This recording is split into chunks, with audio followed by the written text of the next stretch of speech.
আসি এখন তোমাদের ওই যে ছাগলের 4 নাম্বার বাচ্চা যে বলছিলাম না, ওই বিষয়ে নিয়ে কিছু কথা বলবো। আর তাছাড়া গাইস আমাদের এই লাইনআপটা কেমন আছে আমাকে জানিয়ে দিও, আর বেশি বেশি সাপোর্ট করো, লাইক করো, শেয়ার করো, সাবস্ক্রাইব করো। তো ছাগলের 4 নাম্বার বাচ্চা থেকে এখন তাকে বলবো আমি এখন তাকে বলবো ডগ ডগ ডগ। আমি কিছু না, আমি একজন কুত্তা বলতাম এক সময়, যখন ইন্ডিয়া সার্ভার আমার নাম ডাক হয়ে যায়, আমি নিজেই টপ অন করি। তার পরবর্তীতে আস্তে আস্তে বাংলাদেশ সার্ভার আসার পর স্কোর লিমিট যখন বাড়িয়ে দেয়, তখন আইডিতে তো আমি আর ওইভাবে কামলা খাটা খাটতে পারবো না যে টানা 30 দিন কামলা খাটবো, আমার ভিডিও আপলোড দিতে হবে।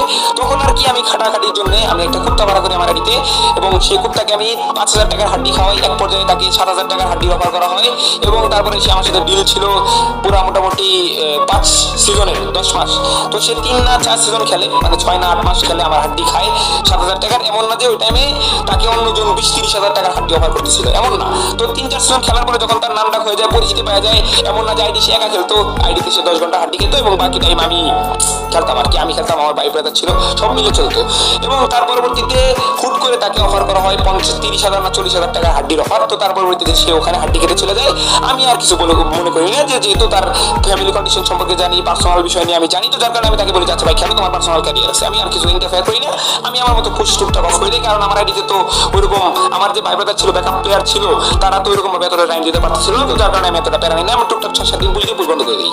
এবং সেই হাড্ডি খাওয়া সেই কুকুরটা এখন আবার আমারই বিরুদ্ধে উল্টাপাল্টা নাটক সাজাইতেছে, উল্টাপাল্টা ভিডিও বানাচ্ছে।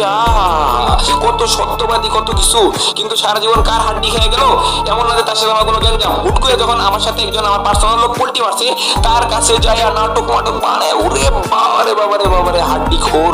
যাই হোক গাইস, সেই হাড্ডি খোর থেকে সাবধানে থাকবা। এখন একটা কথা আমি বলবো, আমার আইডিতে যখন যে ছিল ওই টাইমে এমন না যে প্লেয়ারের পেমেন্ট 50-60 হাজার করে দিত। যখন তার পেমেন্ট বাড়ছে, কেউ লিঙ্ক অফার করে চলে গেছে।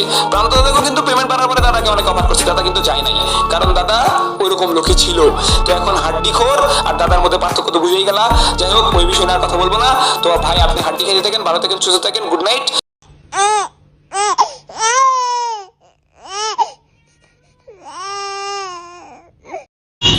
আস্তে আস্তে বাদ দিয়ে দেবো ভাই, আমি আর এই জগতে থাকবো না। আমার অবস্থা দেখতেছেন না, আমি পাগলের মতন হয়ে গেছি। আমার কিছু বাড়ির কোনো কথাই মনে নেই। ইউটিউবার হওয়ার স্বপ্ন ছিল, জানি না, মনে হয় স্বপ্নই থেকে যাবে। আমার ভিডিওতে লাইক পড়ে না, কমেন্ট পড়ে না কেন ভাই? আমি বুঝি না। তোমরা তো ফ্রি ফায়ার প্লেয়ার, কত কষ্ট করে একটা ভিডিও বানাই ভাই, একটা কমেন্ট আর একটা লাইকই তো চাই নাকি? ভিডিওটা যদি ভালো লাগে অবশ্যই চ্যানেলটি সাবস্ক্রাইব করে যাবা।